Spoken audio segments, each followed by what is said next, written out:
মানে আমরা যে আইডেন্টিফাইড এরিয়া করেছি initially Kolkata Kolkata municipal corporation, Bidhannagar municipal কর্পোরেশনের রাজারহাট নিউ টাউন এলাকা, including new town Kolkata development authority NKDA, Pujali, Baruipur, Budge Budge, Maheshtala, Rajpur, Sonarpur, এর সাথে আজকে আমরা যুক্ত করেছি সাউথ দমদম, কামারহাটি এবং বরানগর। আর part of HMC, part of Bally, মূলত গঙ্গার পাশে যেগুলো আন্ডার কনস্ট্রাকশন আছে সেটা উমেশ রাই, ইউডিএমএ, এইচএমসি তারা কথা বলে আইডেন্টিফাই করবে ওয়ার্ডগুলো।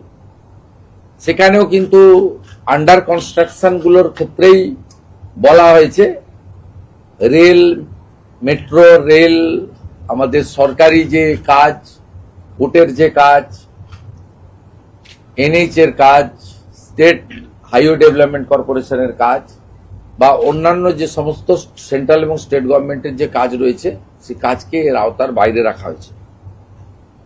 এখানে প্রশ্ন উঠতে পারে যে 31 জুলাই পর্যন্ত সব বন্ধ থাকবে, না যখন যে এলাকা, যে ওয়ার্ড, তার প্ল্যান এবং ফিজিক্যাল স্ট্রাকচার স্পেশাল অডিট করার পরে ক্লিয়ারেন্স হয়ে যাবে তারা ছাড়পত্র পাবে। এখানে পরিষ্কার বলে রাখা দরকার,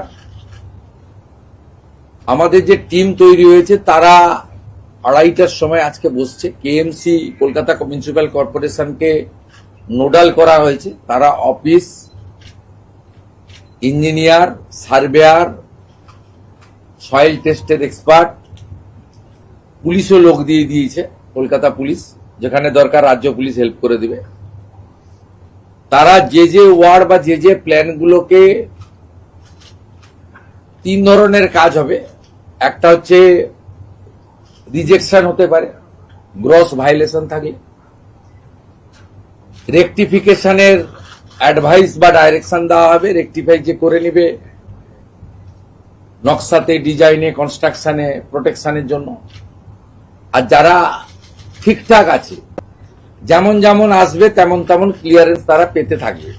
সবাইকে একসঙ্গে ওয়েট করার বিষয় নয়, সবকে আটকে রেখে নগরায়ন বা সবটা আটকানো আমাদের উদ্দেশ্য নয়। উদ্দেশ্য হচ্ছে গার্ডেন রিচ থেকে কসবা, তিলজলা হয়ে লাস্ট তারাতলা যে ইনসিডেন্ট গুলো 1 বছরের মধ্যে দেখলাম, এর একটা নিয়ন্ত্রণ, একটা শেষ, একটা জীবনের অনেক দাম রয়েছে।